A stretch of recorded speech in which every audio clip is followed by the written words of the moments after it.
Fala galerinha do primeiro ano do sétimo moderno, eu sou o professor Wesley Farias e é um prazer estar com vocês em mais uma aula de biologia. Hoje nós falaremos sobre a descoberta das células. E se vocês não sabem ainda como as células foram descobertas, essa aula vai mostrar para vocês, porque é hora da biologia.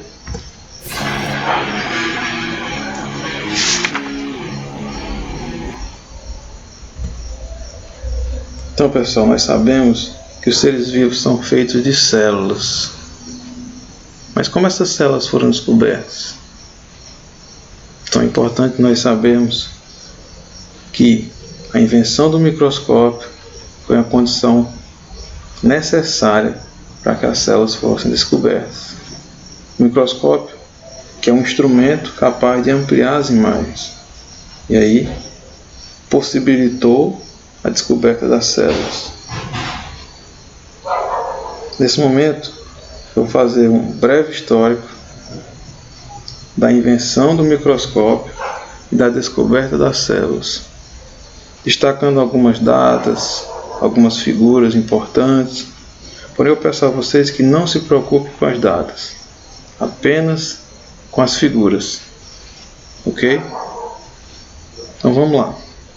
Acredita-se que o primeiro microscópio tenha sido construído por volta de 1591 por Zacharias Janssen e seu pai Hans Janssen, dois holandeses fabricantes de óculos.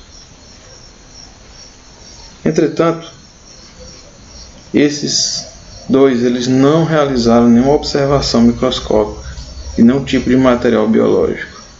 Quem primeiro fez esses registros foi também holandês Antoine van Leeuwenhoek. Então, Leeuwenhoek ele fabricou dezenas de microscópios dotados de uma lente só, como vocês podem observar aqui na imagem, tá? Uma lente bem pequena, mas que foi importante na observação de diversos materiais biológicos, como por exemplo embriões de plantas, glóbulos vermelhos do sangue e espermatozoides de animais. Por isso, Leeuwenhoek é considerado até hoje como o descobridor dos micróbios. Tá? Naquela época, micróbios era o termo usado para seres microscópicos. Hoje nós conhecemos como micro-organismos. Influenciados pela descoberta de Leeuwenhoek, o físico inglês Robert Hooke idealizou e construiu um microscópio com duas lentes de vidro, como vocês podem observar na imagem. Tá? Uma lente ocular numa ponta e uma lente objetiva na outra. Esse microscópio chamado de microscópio composto. Hooke também inicialmente observou um material chamado de cortiça.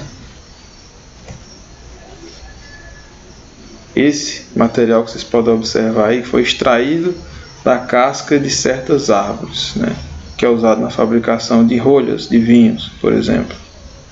Hooke verificou que esse material era leve e tinha inúmeros poros microscópicos, tá? Que ele chamou de cell, do inglês cella ou cavidade.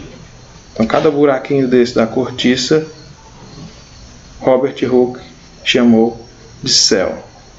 Assim surgiu o termo célula, diminutivo de cella, né? Cada compartimentozinho desse, o diminutivo de cella é célula. Então esse termo ficou consagrado até hoje, né? Só para efeito de registro, Robert Hooke escreveu um livro chamado de Micrografia, em que ele descreve suas observações microscópicas, certo? Vamos falar também sobre as partes fundamentais da célula. Então, esse interesse pelo mundo invisível levou muitos pesquisadores a investigar a constituição de plantas, de animais naquela época, e daí passou-se a observar as células desses indivíduos. E os cientistas concluíram que células de animais e vegetais, por exemplo, elas deviam ser delimitadas por uma membrana, a que chamaram de membrana plasmática, tá? Essa aqui fica ao redor aqui da célula animal e também da célula vegetal. No caso das células vegetais, ainda um envoltório externo chamado de parede celular, tá? Então tem um segundo envoltório aqui, que é a parede celular na célula vegetal. Para observar também que no interior, tá, dessas células tem corpo esférico, né, ou na forma ovoide, encontra-se um núcleo, tá? E que o restante do fluido celular ao redor desse núcleo passou a ser chamado de citoplasma.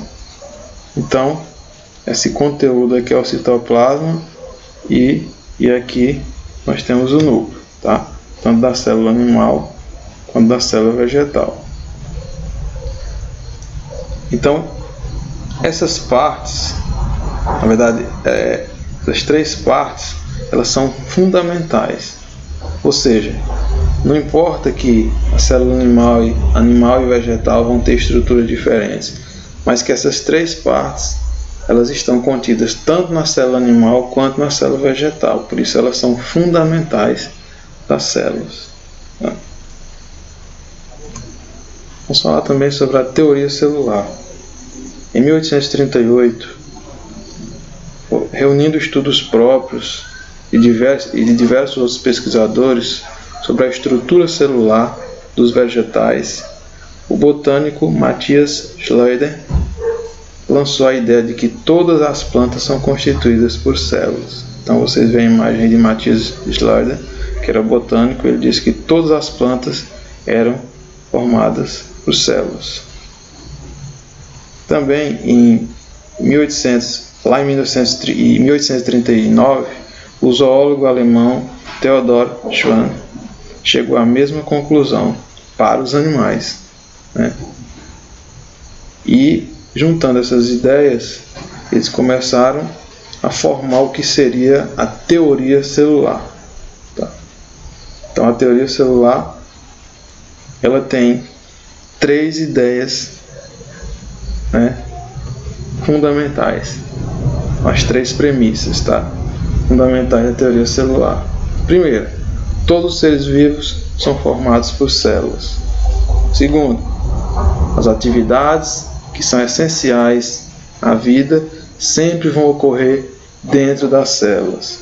Terceira, novas células formam-se apenas por meio da reprodução de células que já existem, tá? Então essas três ideias principais, elas constituíram a teoria celular, que foi proposta por Matthias Schleider e Theodor Schwann, tá? Então os dois formularam a teoria celular. A formulação dessa teoria celular, ela foi revolucionária para a biologia, tá? Só nós pensarmos um pouco, entender que uma bactéria, por exemplo, e uma pessoa, um ser humano, elas são formadas do mesmo material que a célula, né? Então isso é fantástico.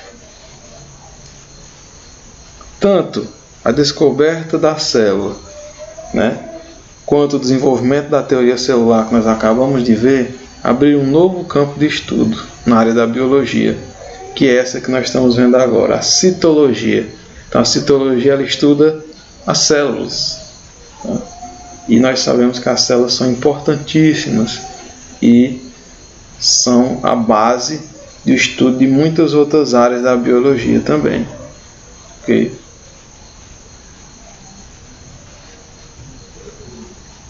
Com o desenvolvimento da citologia, surgiram microscópios, tá, mais aperfeiçoados, tá? Então vamos falar de alguns tipos de microscópios mais atuais, né? a chamada microscopia fotônica, através de luz, né? Ou óptica, que aí surgiu o microscópio fotônico ou óptico, tá? Então vamos mostrar aqui a vocês. Nós temos aqui duas imagens, tá? De microscópios, aqui um desenho, na verdade, aqui uma imagem real do microscópio óptico ou fotônico. Microscópio que funciona à base de luz, tá? Por isso esse nome. Aqui para mostrar a vocês algumas partes principais do microscópio, tá? Pé base, a lâmpada que tem aqui que vai lançar a luz, tá? Ele lança a luz aqui de baixo para cima. Condensador, diafragma, shy hole, a mesinha aqui, tá? Essa pecinha que movimenta a mesa, tá? As lentes objetivas, são 3 lentes, tá? O revólver, que fica aqui prendendo essas lentes. O tubo ou canhão, tá? Que fica aqui acoplado. E do outro lado nós temos as lentes oculares que ficam no olho do observador. Braço ou coluna, parafuso macrométrico para regular a altura, tá? Essa mesinha sobe e desce, ficar mais próxima do observador. E o parafuso micrométrico, tá? Para fazer a regulagem também. Aqui nós vamos chamar a atenção para, tá? 3 conjuntos principais de lentes nesse microscópio. O primeiro conjunto é o condensador, que tem as lentes que vão concentrar os raios de luz no objeto que vai ser atravessado. Então o condensador que está aqui, tá, na imagem, a luz vai sair daqui, vai passar por ele. Ele é um conjunto de lentes que vai concentrar essa luz todinha num ponto que vai sair exatamente aqui, tá? Em cima do material que eu coloquei aqui para ser observado. A outra parte importante aqui são as lentes objetivas. As lentes objetivas são essas 3 que ficam aqui, tá? Essas mesmas aqui, que ficam direto em cima do material biológico que vai ser observado, que eu vou colocar aqui em cima dessa mesinha, tá? E o outro conjunto de lentes compõe o que a gente chama de lentes oculares, tá? Pode ser uma aqui ou 2 lentes oculares. Então essa parte aqui é muito importante do microscópio. Okay?